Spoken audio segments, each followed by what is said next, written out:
Next it is regarding the security. तो ज्यादातर cases में, गारंटीज के केसेस में जो प्रिंसिपल सिक्योरिटी है वो अवेलेबल नहीं रहती है या फिर इमीडिएटली असेसिबल नहीं रहती है बैंकर को,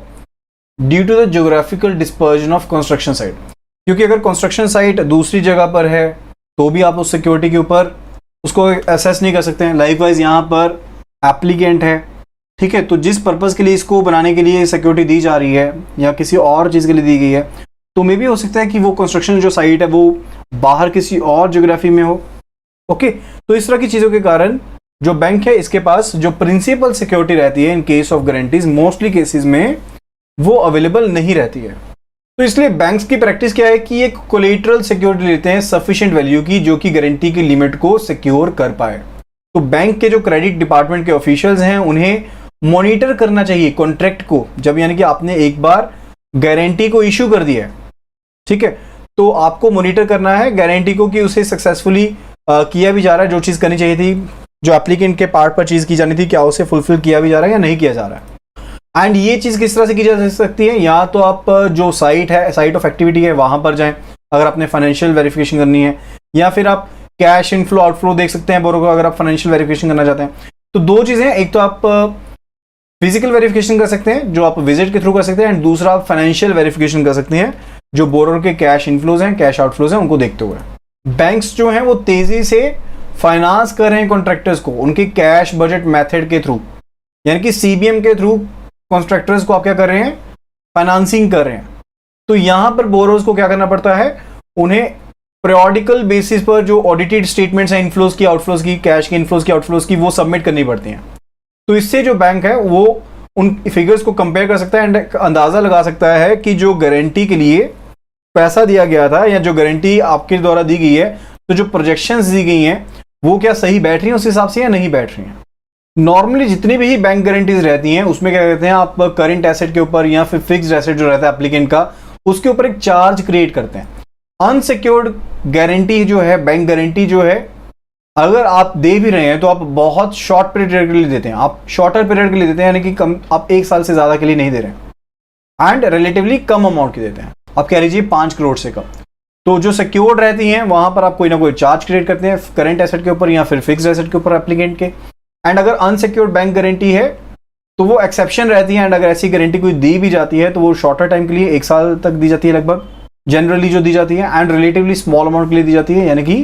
कह लीजिए कि 5 करोड़ तक दी जाती है। ये जनरल ट्रेंड की बात कर रहे हैं, 1 साल की एंड 5 करोड़ की यहाँ पर। Then it is period of expiry of guarantee.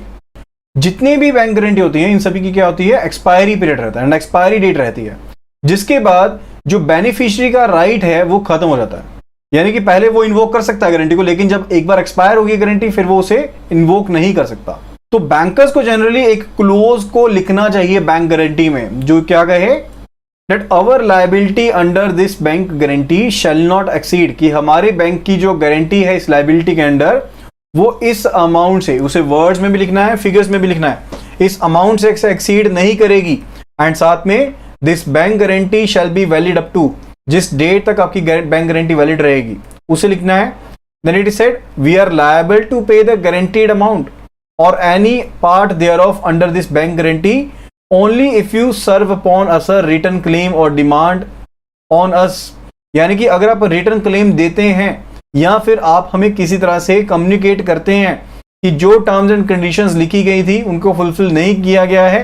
And ऐसी टर्म्स एंड कंडीशंस ऐसा जो लिखित रूप में आपको देना है, ऑन और बिफोर एक पर्टिकुलर डेट आप लिख देंगे कि इस डेट से पहले देना है, तभी वो मान्य समझा जाएगा, अदरवाइज नहीं समझा जाएगा। एंड यहां पर ऑन और बिफोर में डेट कौन सी आएगी, डेट ऑफ एक्सपायरी आएगी। इस पर्पस का क्लोज क्या है, इस पर्पस का क्लोज ये है कि हमने जो लायबिलिटी का पीरियड है उसको रेस्ट्रिक्ट करना है। अगर आप ये क्लोज नहीं लिखते तो लायबिलिटी तो चलती रहेगी, ठीक है, तो अपने लायबिलिटी के पीरियड को क्या करना है, यहां पर रेस्ट्रिक्ट करना है, इसलिए क्लोज यहां पर मैंडेटरी है। एंड बैंक की ऑब्लिगेशन पे करने की सिर्फ तभी होगी क्लेम की अगर वो प्रेफर्ड डेट यानी कि जो एक्सपायरी डेट ऑफ गारंटी से पहले लिखित रूप में बैंक के पास पहुंचता है या कम्युनिकेट होता है। एंड बैंक्स को फर्दर एक सर्टेन कैपिटल, एक निश्चित कैपिटल जो है नॉन फंड बेस्ड लिमिट्स के लिए मेंटेन करना पड़ता है। जैसे आपको लोन जो आप एक्सटेंड करते हैं उनके लिए आपको क्या करना पड़ता है, एक्सपोजर के लिए आपको रिस्क वेड एसेट्स के हिसाब से आपको कैपिटल को मेंटेन करना पड़ता है, उसी तरह से जो नॉन फंड बेस्ड लिमिट्स हैं, यहां पर आपको एक सर्टेन कैपिटल को मेंटेन करना पड़ेगा बैंक को। एंड जो क्रेडिट डिपार्टमेंट है, जो आपकी गारंटीज एक्सपायर हो चुकी हैं, उसके ऊपर एक आप नजर रखेंगे, एंड ताकि आप कैपिटल को बेहतर वे में इस्तेमाल कर पाएं, यानी कि जो आपको मिनिमम कैपिटल रिक्वायर्ड है यहां पर, उसे आप रख पाएं ताकि कैपिटल को प्रॉपरली आप एफिशिएंटली मैनेज कर पाएं। जो बैंक है, जो लायबिलिटी उनकी एक्सपायर हो चुकी है, एक्सपायर्ड गारंटीज के केस में एक्सपायरी डेट के साथ ही उस कैपिटल को फ्री अप कर देंगे। जनरली क्या रहता है कि ये देखा जाता है कि बैंक्स जो हैं, जब तक गारंटी के जो ओरिजिनल पेपर्स हैं वो वापस नहीं मिल जाते, तब तक जो लायबिलिटी है उसको रिवर्स नहीं करते हैं। एंड इस तरह के केसेस में जहां पर जो ओरिजिनल गारंटीज हैं वो साथ की साथ नहीं वापस की जा रही हैं, तो बैंक को अप्रोप्रिएट नोटिस भेजने चाहिए बेनिफिशियरी को, यानी कि जो गारंटी का बेनिफिशियरी है उसे अप्रोप्रिएट नोटिस भेजना चाहिए अबाउट द एक्सपायरी, कि आपका जो बैंक गारंटी थी वो एक्सपायरी हो चुकी है एंड किसी भी तरह का क्लेम नहीं आया है एंड किसी भी तरह की लायबिलिटी एग्जिस्ट नहीं करती है, तो उसके कारण जो ओरिजिनल गारंटी है उसे वापस कर दिया जाए। Next it is period of claim under the guarantee. Even guarantee की एक्सपायरी के लास्ट डेट तक जो बेनिफिशियरी है वो इंटाइटल्ड रहता है कि वो गारंटी को इन्वोक कर सकता है, तो इसलिए वो पोजीशन में रहता है कि वो गारंटी को इन्वोक कर पाएगा, यानी कि डिमांड कर सकता है पेमेंट के लिए अगर जो टर्म्स एंड कंडीशंस थी गारंटी की उन्हें कंप्लीट नहीं किया गया है।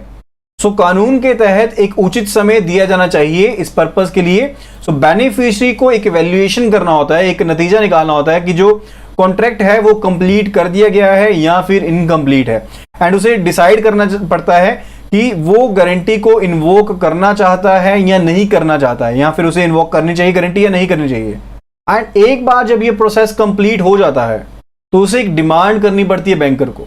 एंड जनरली ये चीज जो है depending upon the size of the contract, जो बेनिफिशियरी है, जो क्लेम पीरियड रहता है वो 15 दिन से लेकर 3 महीने तक का हो सकता है। सो एक सूटेबल क्लोज, जैसे हमने पढ़ा था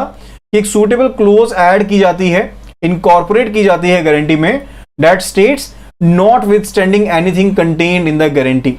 जिसमें कहा जाता है कि जो बैंक की लायबिलिटी है गारंटी के अंडर वो एक्सटिंग्विश हो जाएगी अनलेस कोई डिमांड या फिर कोई क्लेम जो है वो रेज किया जाता है in writing on the bank on और बिफोर द एक्सपायरी डेट। तो इसलिए यहां पर नोट किया जाना चाहिए कि जो बैंक की लायबिलिटी रहती है बैंक गारंटी के अंडर वो एब्सोल्यूट है, इंडिपेंडेंट है एंड एक्सक्लूसिव है of any other contract entered into with the constituent, यानी कि एप्लीकेंट एंड बेनिफिशियरी आपस में किसी और कॉन्ट्रैक्ट में पड़े हो या ना पड़े हो, तो लेकिन बैंक की जो लायबिलिटी है वो क्या है, बैंक गारंटी के अंडर वो एब्सोल्यूट है एंड इंडिपेंडेंट है एंड एक्सक्लूसिव है ऐसे सभी कॉन्ट्रैक्ट्स से। सो बैंक के ऊपर ये ऑब्लिगेशन रहती है कि उसने बेनिफिशियरी को पे करना है विदाउट एनी डिले,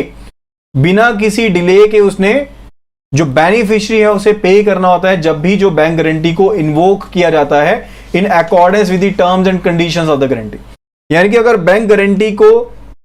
के ऊपर क्लेम रेज किया गया है बेनिफिशियरी के द्वारा जो कि इन अकॉर्डेंस है, जो भी टर्म्स एंड कंडीशंस थी उसके अकॉर्डेंस के बीच में है, तो बैंक को बिना किसी डिले के पेमेंट करनी पड़ेगी, सिर्फ और सिर्फ उस केस में जहां पर बैंक को एक ऑर्डर मिला है रुकने के रिगार्डिंग, या फिर एक इंजंक्शन है, या फिर एक कंपिटेंट कोर्ट ने या फिर अप्रोप्रिएट कोर्ट ने किसी तरह से रिस्ट्रेंट किया है बैंक को कि उसने पेमेंट नहीं करनी है, तब उस जगह पर जो बैंक गारंटी के अंदर लायबिलिटी है बैंक की उसे रोका जा सकता है। एंड इस तरह की केसेस में जो लायबिलिटी है बैंक की वो बनी रहेगी जब तक जो कानून है, जब तक कोर्ट है वो डिसाइड नहीं करता पर्टिकुलरली इस चीज के बारे में। नेक्स्ट इज कि अगर आपने कोई क्रेडिट फैसिलिटी प्रोवाइड करनी है on the strength of a guarantee issued by another bank, यानी कि अगर किसी और बैंक के द्वारा गारंटी इशू की गई है एंड उसके बेस पर किसी बैंक ने क्रेडिट फैसिलिटी प्रोवाइड करनी है, तो उसके लिए कौन सी चीज को ध्यान रखना चाहिए। पहली चीज है कि आपने क्रेडिट प्रपोजल को अच्छे से गो थ्रू करना है एंड उसका अप्रेजल भी अच्छे से करना है, एंड साथ में ये रीजंस भी जानने हैं कि जिस बैंक से गारंटी ली गई है, जिस बैंक की गारंटी के बिहाफ पर आप लोन देने जा रहे हैं, उस बैंक ने आपको क्रेडिट फैसिलिटीज क्यों नहीं एक्सटेंड की, एंड इन चीजों को थ्रू, इन रीजंस के थ्रू अच्छे से हमने गो थ्रू करना है। एंड इस चीज को जरूर इंश्योर करना है कि जिन ऑफिशियल्स ने बैंक गारंटी इशू की है they are empowered to issue the bank guarantee, and जो पावर ऑफ अटर्नी है that is registered with the bank. Okay, तो आपने यहां पर क्या चेक करना है कि जो ऑफिशियल्स हैं जिन्होंने बैंक गारंटी इशू की है, they are empowered to do so, and जो पावर ऑफ अटर्नी है that is registered with the bank. एक चीज और यहां पर इंश्योर करनी है कि जो गारंटी एग्जीक्यूट की गई हो वो किसी डिफरेंट पर्पज के लिए, यानी कि वो बिजनेस जो यूजुअल आप बिजनेस कर रहे हैं, रेगुलर बिजनेस कर रहे हैं, लोकेशन है, उससे अलग कोई गारंटी इशू ना की गई हो। एंड साथ के साथ इस चीज का भी ध्यान रखना है कि जो गारंटीज एक्सपायर हो गई हुई हैं उन्हें कंसीडर ना किया जाए। एंड जब बैंक ने गारंटी इशू करनी है, यानी कि पहले वाले बैंक की बात करें जिसने गारंटी को इशू किया, उसने ये चीज को एज्यूम कर लेना है कि जो फंड एक्सपोजर होगा, अगर तो इंफ्रास्ट्रक्चर प्रोजेक्ट है तो उसके केस में 5%, एंड अगर कोई दूसरा प्रोजेक्ट है तो उसके केस में कम से कम 10% जो एक्सपोजर होगा वो फंड एक्सपोजर होगा ऑफ द प्रोजेक्ट कॉस्ट। यानी कि अगर 1 करोड़ का प्रोजेक्ट है तो उसमें से मानकर चलेंगे, एंड वो प्रोजेक्ट अगर आपका इंफ्रास्ट्रक्चर से रिलेटेड नहीं है तो हम ये मानकर चलेंगे कि जो 1 करोड़ में से 10 लाख है वो फंड एक्सपोजर रहेगा, एंड जो बाकी का पार्ट है उसके तौर पर आप गारंटी जो है इशू कर रहे हैं। नेक्स्ट टॉपिक जो है दैट इज को-एक्सेप्टेंस फैसिलिटीज। जब बोरोवर ने गुड्स को या फिर मशीनरी को डेफर्ड क्रेडिट बेसिस पर परचेज करना होता है, तब सेलर यूजुअली उसकी रिक्वायरमेंट रहती है सेलर की बायर की तरफ से कि बायर एक डेफर्ड पेमेंट गारंटी को प्रोवाइड करे बैंकर की तरफ से, या फिर उसे यूसेज बिल्स ऑफ एक्सचेंज दे जिसे ड्रॉ किया जाएगा सेलर के द्वारा फॉर द डेफर्ड से, जिसे को-एक्सेप्ट किया जाए बैंक बायर्स बैंक के द्वारा। आप इस चीज को यहां पर ध्यान से समझिए। तो जब एक बायर है जिसने गुड्स को या फिर मशीनरी को परचेज करना है सेलर से, तो उस टाइम पर सेलर क्या कहता है, यहां तो आप मुझे डेफर्ड पेमेंट गारंटी दे दो। जब आपने इंस्टॉलमेंट में पेमेंट्स करनी है तो वो कहता है कि या तो आप डेफर्ड पेमेंट गारंटी दे दो, या फिर एक बिल ऑफ एक्सचेंज जिसे ड्रॉ करेगा यहां पर सेलर। ड्रॉ किसके ऊपर किया जाएगा,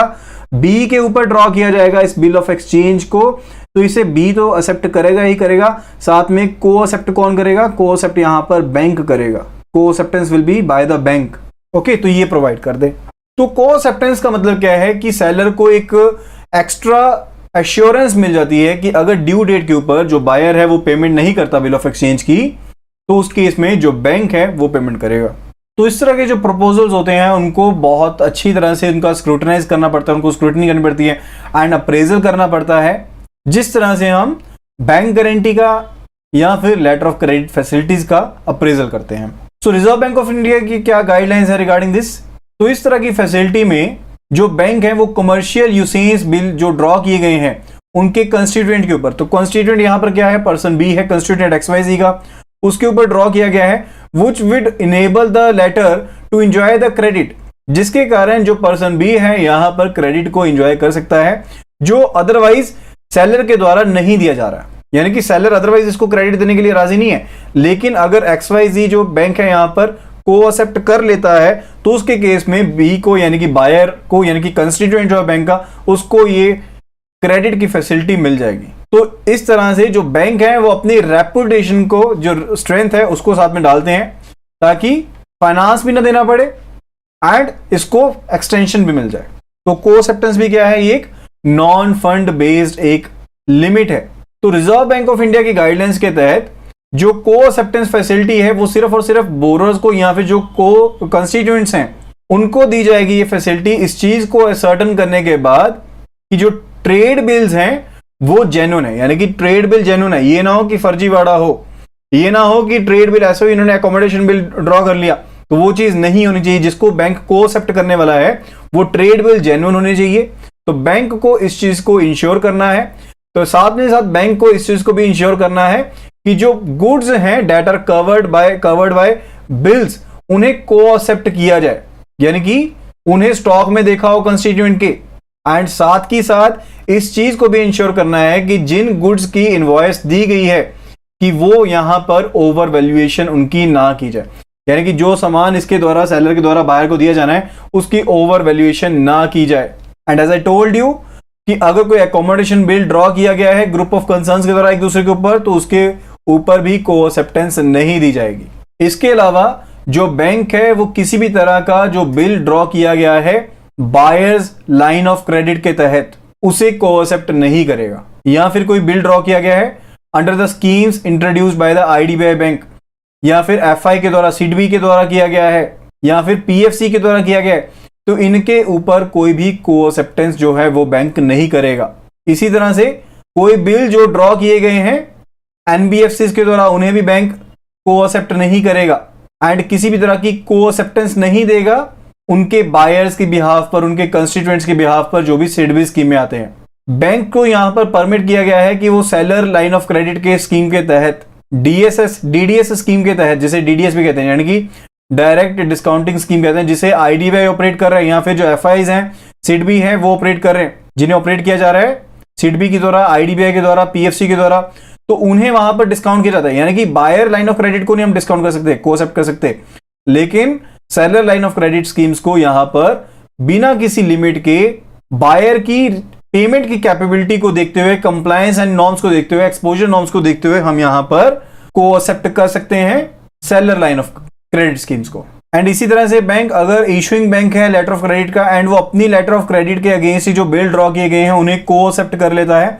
तो जो पर्पस है लेटर ऑफ क्रेडिट को इशू करने का वो खत्म हो जाएगा एंड को एक्सेप्टेड जो डॉक्यूमेंट है वो इंडिपेंडेंट डॉक्यूमेंट बन जाएगा एंड जो भी रूल्स अप्लाई होते हैं रिगार्डिंग द कमर्शियल क्रेडिट वो इस चीज के इस बिल के ऊपर अप्लाई नहीं होंगे, तो इस चीज को अवॉइड करना है। नेक्स्ट इट इज को acceptance of bills covering supply of goods, यानी कि जहां पर रॉ मटेरियल का सप्लाई जो है वो कवर की जानी है, तो इस तरह की अगर जो फैसिलिटी दी जाती है उसे वर्किंग कैपिटल फैसिलिटी का पार्ट माना जाएगा एंड जो लिमिट का आप को एक्सेप्टेंस कर रहे हैं उतनी लिमिट आप वर्किंग कैपिटल लिमिट से उसकी रिड्यूस करेंगे एंड साथ के साथ सिर्फ और सिर्फ जेन्युइन जो ट्रेड बिल्स हैं उनको ही को एक्सेप्ट किया जाना चाहिए, यानी कि अकोमोडेशन बिल को एक्सेप्ट नहीं किया जाएगा। जो भी गुड्स कवर की गई हैं बिल के अंडर उनको हाइपोथेकेट किया जाएगा बैंक के द्वारा, बैंक का उनके ऊपर चार्ज क्रिएट होगा एंड कोई भी जो एडवांस है वो नहीं दिया जाएगा ताकि